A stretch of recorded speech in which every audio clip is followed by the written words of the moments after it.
Cuba Información. No me digan más mentiroso, no me digan más, no me digan más. Días atrás, centenares de medios internacionales repetían la manida frase: la realidad supera la ficción. Un actor y una actriz, protagonistas de una película sobre jóvenes cubanos que tratan de emigrar a Estados Unidos, interpretada por artistas no profesionales, decidían solicitar asilo político en Miami, tras haber abandonado a sus compañeros de reparto en su viaje a un festival de cine en Nueva York. El Festival de Tribeca, impulsado por el actor Robert De Niro, hacía engordar la noticia al otorgar a la citada película Una noche, una coproducción de Cuba, Estados Unidos y Reino Unido, 3 de sus 5 premios. Anailín de la Rúa y Javier Núñez, de 20 años, reconocían ante los medios que su razón para no regresar a Cuba había sido económica: ayudar a su familia en la isla. Y bueno, a mi familia le digo que si estoy aquí es por ellos, por mí misma y por ellos, porque desde aquí yo los voy a poder ayudar y les voy a poder dar a mi hermana todo lo que allá no pueden tener. Eso es sobre todo por eso estoy aquí. Es decir, la misma motivación para emigrar al país más rico del mundo que tienen tantos miles de jóvenes de Centroamérica y el Caribe, que suscribirían las palabras con las que los jóvenes cubanos justificaron su decisión: que en su país no hay futuro. Sin embargo, hay una diferencia clara: ninguno de esos miles de jóvenes de otros países de la región, incluidos cineastas e intérpretes noveles, tiene el privilegio de contar con una ley en Estados Unidos, la Ley de Ajuste Cubano, que les otorga la residencia permanente tras un año de permanencia solo por ser cubanos.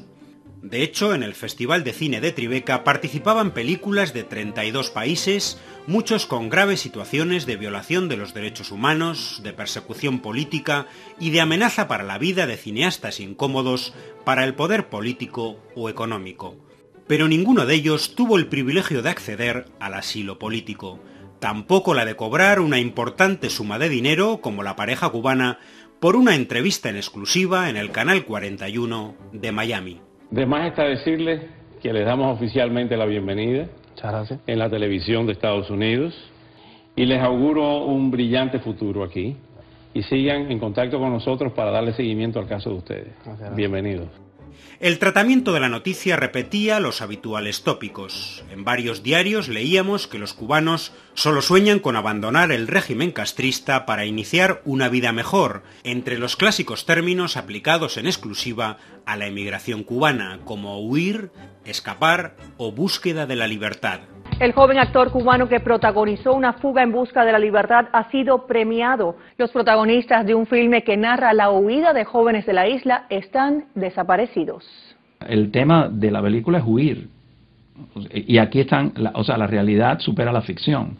En estos mismos medios, por el contrario, jamás leeremos que los migrantes, también económicos, de El Salvador o México, huyen o escapan del régimen capitalista de su país, a pesar de los elevados índices de pobreza, de criminalidad y de exclusión social que padecen esos países, que no están sometidos, por cierto, a ningún bloqueo económico y que, al contrario, son beneficiados con millonarias inversiones desde Estados Unidos. Pero hay otros detalles, ignorados por los medios, que hacen verdaderamente cínico este caso de asilo político. Ninguno de los dos jóvenes ha sufrido persecución alguna en Cuba. La película que interpretan no solo no ha sido objeto de censura en su país, sino que ha contado con colaboración oficial en la línea gubernamental, sostenida desde hace décadas, de apoyar filmes con perfil crítico que abordan problemáticas sociales. Y ninguna de ellas ha tenido problemas para salir del país, ni en esta ni en otra ocasión anterior. Conviene recordar en este sentido que es Estados Unidos quien ha denegado en numerosas ocasiones el visado a artistas de Cuba invitados por festivales norteamericanos. Pero lo más lamentable era la argumentación para solicitar el asilo político que hacía el abogado de estas personas, Wilfredo Allen. Como ellos ingresaron a Estados Unidos con el fin de presentar una película cubana, están representando al gobierno cubano y por lo tanto son desertores. Así de sencillo. Y reconocía con total descaro que el asilo político otorgará a sus clientes un privilegio añadido al que tenían ya por la ley de ajuste cubano. Mientras esta ley les ofrece la residencia permanente en Estados Unidos al de 1 año, con el asilo la conseguirán de inmediato. Además, mencionaba el riesgo de que puedan sufrir represalias si vuelven a Cuba, un absurdo a todas luces porque sus clientes, si regresan a Cuba, perderían de inmediato su condición de asilados políticos en Estados Unidos y, por lo tanto, sus ansiados privilegios. Y también estábamos en la casa, como que no queríamos salir porque también estábamos asustados. A ver, ya eso, bueno, la gente nos decía... ¿Asustados por qué? ¿Porque se los fueran a llevar? Ya, los tíos ya nos decían, salgan, den una vuelta, caminen. Y no, yo le decía, no, vamos a quedarnos aquí en el cuarto, ahora vamos a cerrar el cuarto viendo las noticias, mira esto en el link, mira, era bien. Es el miedo inducido. Mientras, en otros países del mundo, calificados como democracias, sí hay actores y actrices que sufren represalias precisamente por atreverse a contrariar públicamente al sistema. Es el caso del actor español Willy Toledo, sometido a un constante linchamiento mediático que lleva años sin rodar películas, que ha sido vetado para trabajar incluso en canales públicos como Televisión Española y que ha sufrido arrestos policiales arbitrarios basados en acusaciones sin pruebas.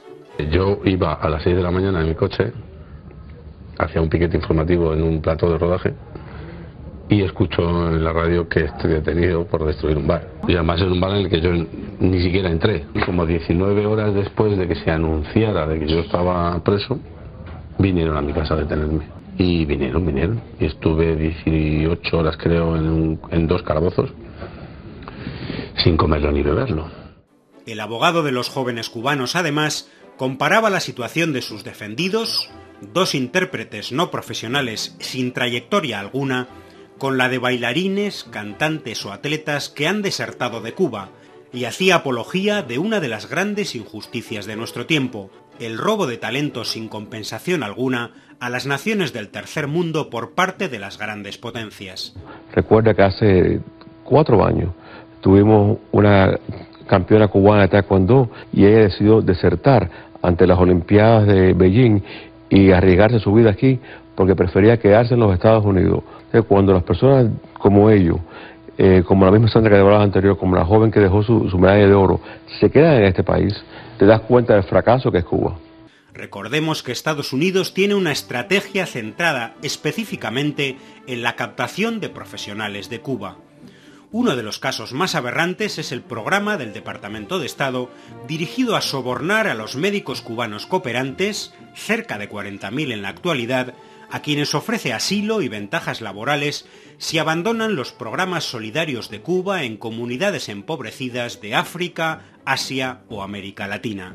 Decenas de médicos han desertado en terceros países bajo el programa especial instaurado durante la administración de George W. Bush en el 2006. Yo salí de Cuba con el objetivo siempre de venir a este país, alentado por la ley de los Estados Unidos que dice que todos aquellos médicos que están cumpliendo misión internacionalista, médicos cubanos que están cumpliendo misión internacionalista en terceros países, pueden pedir visa a los Estados Unidos con el objetivo de salir de aquel país, de aquel régimen. Eso mismo hice yo. Y es que un caso de evidente emigración económica como el mencionado puede ser convertido en un show mediático con fines políticos si el país de origen es Cuba. Un caso donde el comprensible objetivo de emigrar de los jóvenes cubanos para mejorar sus condiciones de vida adquiere visos de inmoralidad cuando para conseguirlo se prestan al juego político de los poderosos que someten a su país a una despiadada guerra diplomática, económica y mediática.